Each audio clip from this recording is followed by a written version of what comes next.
بسم اللہ الرحمن الرحیم۔ سوشل میڈیا پر لیبیا کے جو مفتی اعظم ہیں ان کا ایک فتویٰ گردش کر رہا ہے۔ بہت سے حضرات نے اس کے بارے میں معلوم بھی کیا ہے۔ لیبیا کے مفتی اعظم ان کا کہنا یہ ہے کہ جس آدمی نے ایک مرتبہ عمرہ کر لیا ہے یا ایک مرتبہ حج کر لیا ہے، اب دوبارہ اس کے لیے جانا جائز نہیں ہے، اس لیے کہ سعودی حکومت آپ کے پیسوں کو مسلمانوں کے خلاف استعمال کر رہی ہے، اس لیے آپ کا بار بار عمرے کرنا، حج کے لیے جانا یہ جائز نہیں ہے۔ یہ لیبیا کے مفتی اعظم کا موقف ہے۔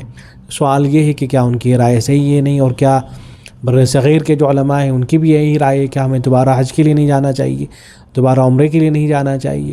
تو دیکھیں، جوامع سے پہلی بات تو یہ جانیں کہ یہ ابھی کیا فتویٰ نہیں ہے، بلکہ کئی سال پرانا یہ فتویٰ ہے، اور ان کی ویڈیو بھی موجود ہیں باقاعدہ اس سلسلے میں، اور ان کا موقف یہی ہے۔ جو لیبیا کے مفتی ہیں ان کی رائے یہی ہے کہ دوسری مرتبہ حج یا عمرہ نہیں کرنا چاہیے۔ اس حوالے سے ان کی ویڈیوز بھی موجود ہیں، یوٹیوب پہ جا کے ان کو دیکھا جا سکتا ہے۔ بلکہ ان کی رائے تو یہ بھی تھی، انہوں نے کہا تھا ایک موقع پر کہ لا تجوز الصلاۃ خلف خطیب عرفہ، کہ عرفہ کے جو خطیب ہیں ان کے پیچھے نماز ہی نہیں ہوگی۔ جب انہوں نے یہ بات کہی تھی اس وقت جو خطیب تھے وہ تھے محمد بن عبد الکریم العیسیٰ، تو ان کے حوالے سے انہوں نے یہ بات کہی تھی، اور یہ کہا تھا کہ جتنے بھی حجاج ہیں ان پر واجب اور ضروری ہے اپنے خیموں میں نماز پڑھ لیں، لیکن ان کے پیچھے جا کر نماز نہ پڑھیں، ان کے پیچھے بالکل نماز نہیں ہوگی۔ اس طرح کی باتیں کہی تھی، اور ان کا جب یہ موقف آیا تھا اسی وقت تو سعودی عرب کے بہت سے حضرات نے ان کی تردید بھی کی تھی، اور اسی وقت یہ بھی کہا تھا کہ یہ دہشت گرد مفتی ہیں اور دہشت گردی کو پھیلا رہے ہیں۔ اس طرح کی باتیں ان کے بارے میں اسی وقت کہی گئی تھی۔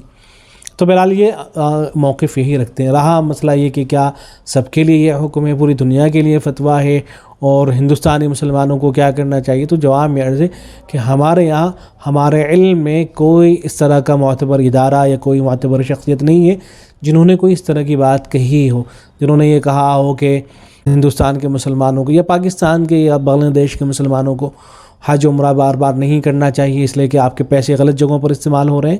اس طرح کی کوئی بات نہیں آئی۔ ہاں، علماء اس کی ترغیب ضرور دے رہے ہیں کہ بھئی وہاں جو کچھ ہو رہا ہے سعودیہ کے اندر، لوگوں کو اس کے بارے میں بتایا جائے، اور کوشش کی جائے کہ وہاں جو خرافات ہونے لگی ہیں ان کو بند کیا جائے۔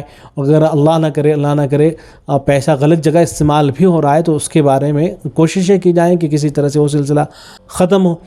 البتہ کوئی اس طرح کی بات نہیں ہے کہ یہ کہا گیا ہو کہ آپ دوسری مرتبہ عمرے کے لیے نہیں جا سکتے ہیں۔ اہل علم کے درمیان میں یہ بحث تو ہوتی ہے کہ کیا ایک آدمی جب ایک حج سے فارغ ہو گیا ہے تو دوسری مرتبہ اب اس کے لیے بہتر کیا ہے؟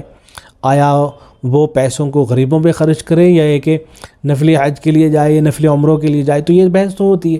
پھر وہاں اہل علم بتا دیتے ہیں کہ یہ دیکھ لیں زیادہ ضرورت کس چیز کی ہے۔ اگر زیادہ ضرورت اس کی ہے کہ نفلی صدقہ کیا جائے، آپ کے آس پڑوس میں، رشتہ داروں میں، دوست و احباب میں ایسے لوگ موجود ہیں کہ جن کو واقعتاً بہت سخت ضرورت ہے، تو ایسے میں تو پھر آپ ان کا تعاون کریں۔ اور اگر اس طرح کی کوئی صورتحال نہیں ہے تو پھر ایسی صورت میں آپ دوسرا حج کے لیے جائیں، دوسرے عمرے کے لیے جائیں، اس میں کوئی حرج کی بات نہیں ہے۔ آپ کے محلے میں مسجد بن رہی ہے، وہاں زیادہ پیسوں کی ضرورت ہے، مدرسہ ہے وہاں زیادہ پیسوں کی ضرورت ہے، تو وہاں آپ تعاون کر دیں۔ اس طرح کی کوئی سچویشن نہیں ہے، پھر آپ بار بار عمرے کریں، اس لیے کہ حدیث کے اندر بار بار عمرہ کرنے کی ترغیب آئی ہے۔ اللہ کے نبی صلی اللہ علیہ وسلم نے ارشاد فرمایا ہے کہ ایک عمرے کے بعد دوسرا عمرہ درمیان کے گناہوں کے لیے کفارہ ہے۔ ایسے ایک اور روایت کے اندر آیا کہ حج اور عمرے کو ایک کے بعد دیگرے ادا کرو، اس لیے کہ انہیں بار بار کرنا فقر اور گناہوں کو ایسے ہی دور کر دیتا ہے جیسے بھٹی لوہے کے میل کو دور کر دیتی ہے۔ تو امید ہے کہ بات واضح ہوئی ہوگی۔ ہمارے یہاں بر صغیر میں کسی نے اس طرح کا کوئی فتویٰ جاری نہیں کیا ہے۔